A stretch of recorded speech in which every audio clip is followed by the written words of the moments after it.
आओ चहा घ्या. आज काय प्रसन्न वाटते हो. किती दिवसांनी पूजा केली तुम्ही. आणि हल्ली फुलं पण किती येत आहेत ना मस्त.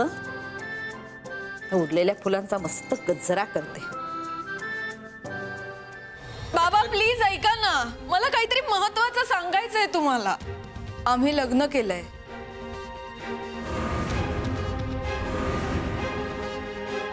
म्हणजे तू आणि अनिकेत? हो काका.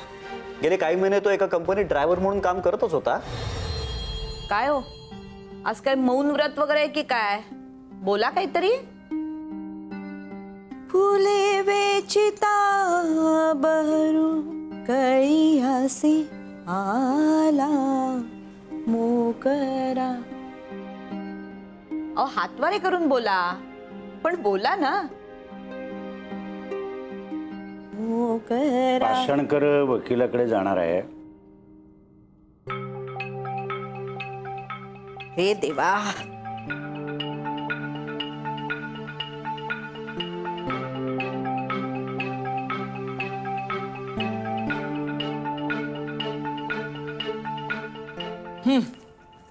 हे घ्या जमिनीच्या कागदपत्रांची फाईल. एवढी जड आहे ही. फाईल नकोय.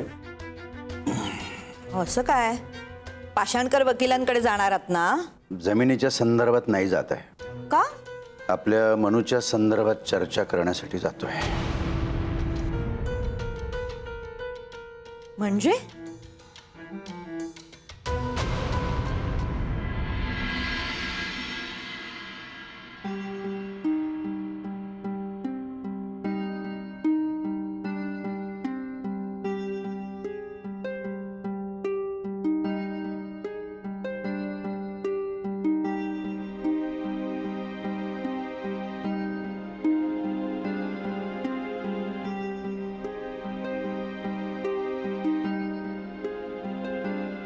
आई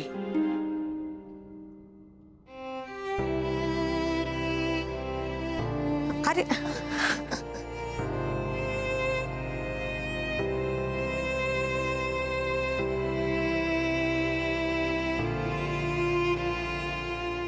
मनू बोलली मला,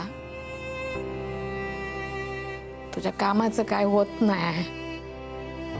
आजचं काम उद्यावर, उद्याचं काम परवावर जातंय. तुला त्रास होत असेल. हा होतोच, त्रास होतोच.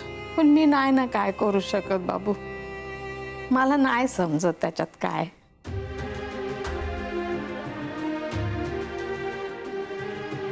आई मला तुला फसवायचं नव्हतं. मी खूप गोष्टी लपवल्या पण मला खरंच फसवायचं नव्हतं. ही कसली शिक्षा मिळते का मला.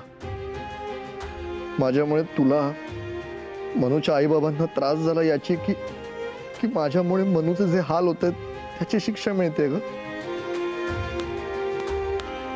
नाही देव पण कन्फ्यूज झाला असेल ना की अशा वाईट माणसाला काय शिक्षा द्यायची. काय पण बडबडतोस तू. असं नसतं बाबा. ते देव पण बघतो माणसाचा हेतू काय आहे. तुमचा हेतू चांगला असेल ना तर सगळं चांगलं असतं. आणि हे मला कळतं ना. मग मला कळतं तर देवाला नाही कळणार. हा होणार राजा, सगळं चांगलं होणार. हाय ना तू बसलेला. ना अनिकेत, एकदा माझ्यासाठी किंचाळे बाबांच्या माटात येशील बाबू. हा सोन्या. आई किंचाळे बाबा, एकदा तुमचं दर्शन घेण्याची बुद्धी या पोराला द्या. सगळं चांगलं होईल.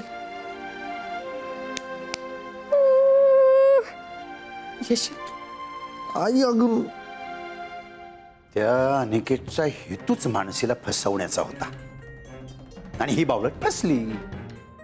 त्याने बरोबर डाव साधला. हो.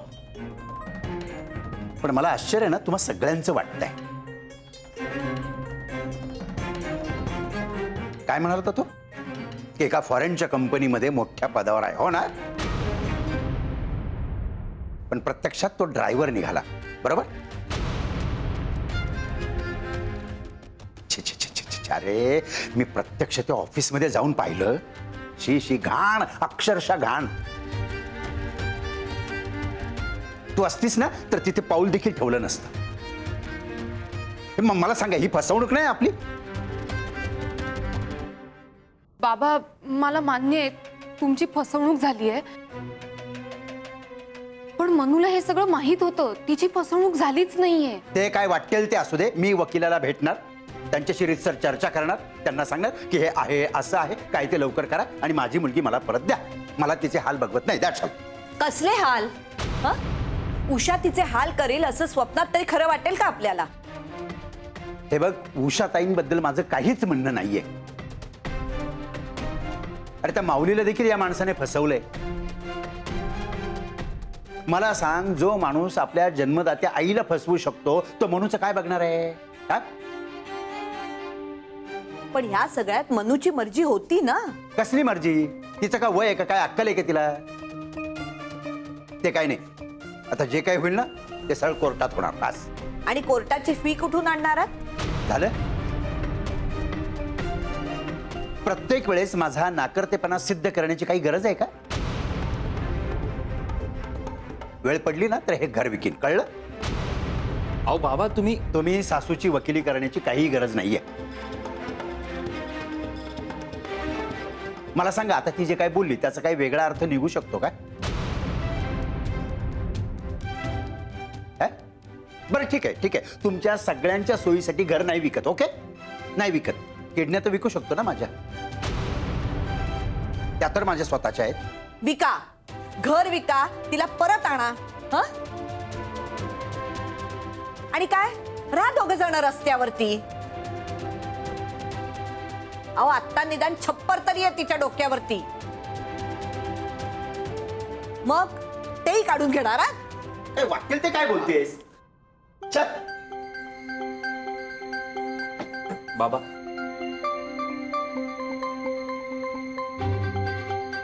मला म्हणजे मी लहान तोंडी मोठा घास घेतोय,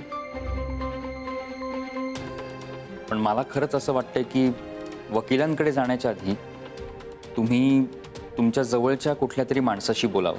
म्हणजे तुमचा एखादा मित्र, किंवा कारण काय होईल, वकिलांकडे गेल्यानंतर त्यांची फी पहिल्या दिवसापासून लागू होणार आणि आपल्या दुर्दैवाने आपल्याला असा वकील मिळायचा जो 8 दिवसात मुलगी परत आणतो सांगून 8 वर्ष लावायचा. त्याने आर्थिक नुकसान होईलच, पण मनस्ताप होईल तो वेगळा. बाबा, कोर्ट म्हटलं की काही भरवसा नाही ना, किती वेळ लागेल काय.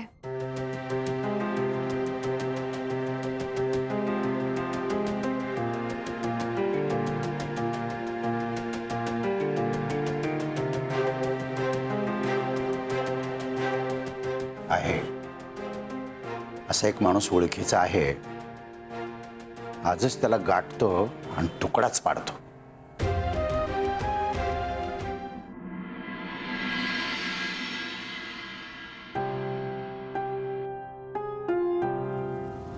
अरे भाई, सांग ना काय झालं?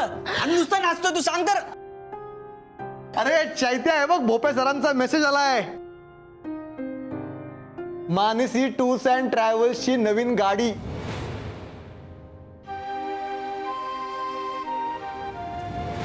भोपेंचा मेसेज आलाय की आज ऑफिसवर येऊ नका, समर सर नाहीये, उद्या या. आणि माझी आजी काय म्हणायची माहितीये, काम जितकं चांगलं तितके जास्त अडथळे. आज पटलं बघ मला.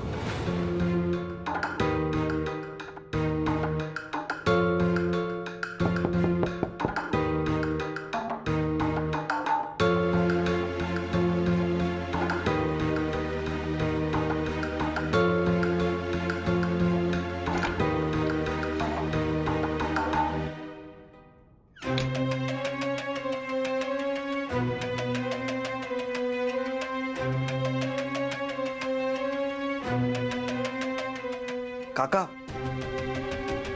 या ना आत या ना या ना बसा या ना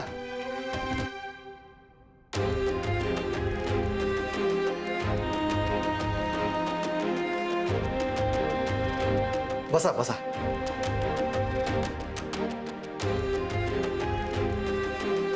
ऍक्च्युली आई नाही आहे घरात पाणी पाणी आणतो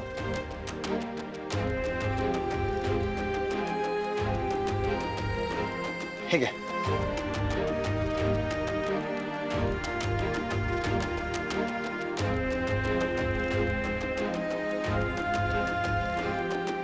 तुम्ही मनू वाचताना आला असता तर तिलाही बरं वाटलं असतं नाही म्हणजे आत्ताही आला ते चांगलंच झालंय मी मनूला फोन लावतो नाही नको खरं तर मी मुद्दामच म्हणजे मानसी नसताना मुद्दामच आलोय तर मला तुझ्याशीच बोलायचं आहे बोला ना माझा ना एक प्रॉब्लेम आहे आणि तो प्रॉब्लेम फक्त आणि फक्त तूच सोडवू शकतोस काका सांगा तुम्ही मी नक्कीच प्रयत्न करेन सांगा मला माझी मानसी परत हवी आहे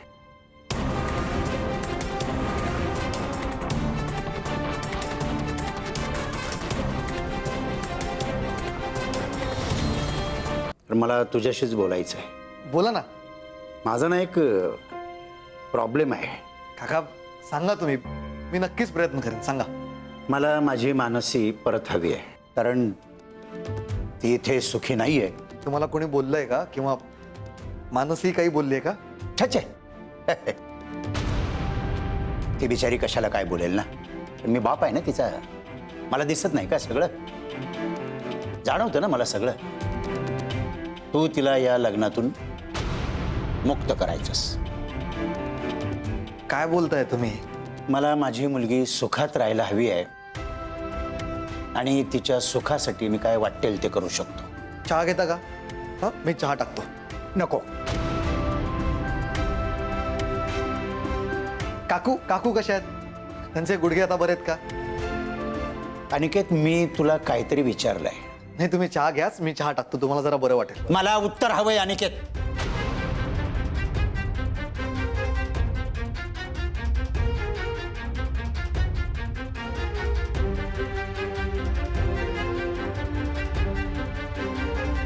तुम्हाला उत्तर देण्यात का मी मोठा नाहीये काका पण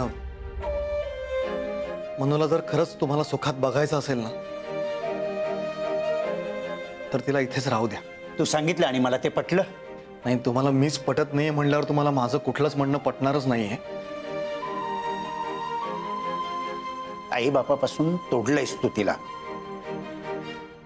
तुझ्यासारख्या लफंग्याबरोबर राहून तिला काय सुख मिळतंय ना कोणास ठाऊक हे तुम्ही मनूलाच विचारलं तर बरं होईल नाही का नाही कदाचित तुमच्या प्रश्नाचं उत्तर ती माझ्यापेक्षा जास्त व्यवस्थित देऊ शकेल म्हणून म्हणालो माझी मुलगी आहे ती कळलं ना तुझ्यापेक्षा मी जास्त ओळखतो तिला नाही सॉरी पण मला नाही असं वाटत कारण खरंच जर तसं असतं ना तर तुम्ही आम्हाला इथे वेगळं करण्यापेक्षा आम्हाला आशीर्वाद द्यायला आला असता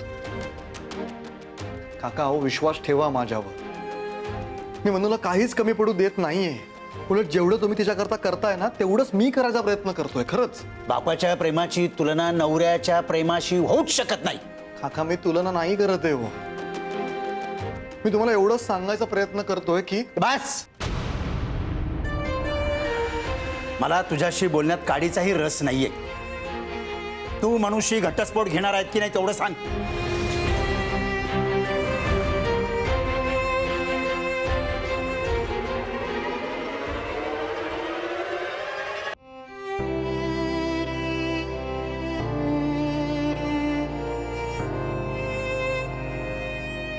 काका मी तुमचा खूप आदर करतो खरंच कसं आहे काका प्रत्येक मुलीचं पहिलं प्रेम हे तिचे वडील असतात आज तुम्ही आमच्याकडे इथे आलाय मनूबद्दल एवढ्या काळजीने विचारताय बोलताय त्यातूनच तुमचं मनूबद्दल असलेलं प्रेम, काळजी स्पष्ट दिसते. पण तुमच्या एवढंच माझंही प्रेम मनूवर आहे आणि तिचं माझ्यावर. आणि ह्या जन्मातच काय, पुढच्या 7 जन्मात पण आम्हाला कोणीही वेगळं करू शकत नाही. तुम्ही ट्राय करून बघा. धमकी देतोयस मला? नाही हो काका, तुम्हाला मी कशी धमकी देणार?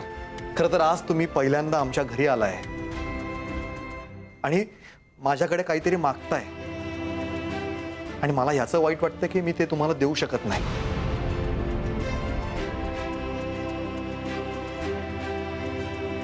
पण एक सांगतो, मनू माझी आहे आणि माझीच राहणार आहे.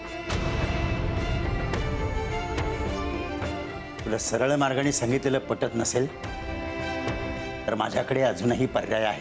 तुम्ही आता आकाश पाताळ जरी एक केलं ना काका, तरी हे शक्य नाहीये. तुम्ही जेवढे जास्त प्रयत्न कराल ना मला आणि मनूला वेगळं करायचं, तेवढंच आमचं नातं जास्त घट्ट आणि मजबूत होईल. खात्री आहे मला, कारण मला माझ्या प्रेमावर पूर्ण विश्वास आहे. अरे कसलं आलंय प्रेम प्रेम प्रेम? नाटकाची सगळी. नाटकं असतील तुमच्यासाठी, पण माझ्यासाठी माझ्या जगण्याचं कारण आहे मनू.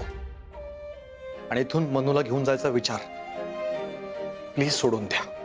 अनिकेत, माझा शाप आहे तुम्हाला, शाप. तुमचं हे लग्न आहे ना, कधीच यशस्वी होणार नाही. आणि हा एक ना बापाचा शाप आहे. एक ना एक दिवस म्हणून तिच्या बापाच्या घरी परत येणारच. आणि तिची काही कुंकू मिरवते ना, तुला एक ना एक दिवस. प्लीज.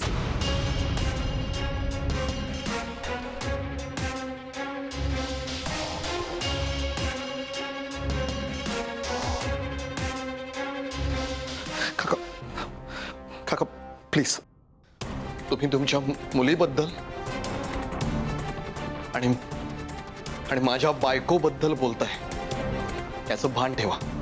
माझ्याबद्दल काही बोललं तरी मला काही प्रॉब्लेम नाहीये, पण माझ्या बायकोबद्दल वाटेल ते बोललेलं मी कपवून घेणार नाही. अनिकेत, आवाज मला पण चढवता येतो, पण तुमच्या वयाचा आणि आपल्या असलेल्या नात्याचा मान ठेवून. हे माझ्याशी नातं वगैरे जोडण्याचा अजिबात प्रयत्न करू नकोस. हो, भुलवलंयस तू माझ्या मुलीला, फसवलंयस. मी तुझा बळी ठरणार नाही. आता मनूला जोपर्यंत घरी घेऊन जात नाही ना, तोवर मला चैन पडणार नाही. हो, मग बेचैनीची सवय करून घ्या जीवाला, कारण साक्षात देव जरी आला ना, तर तोही आता मला आणि मनूला वेगळं करू शकत नाही. तुम्हाला काय हवं ते करा.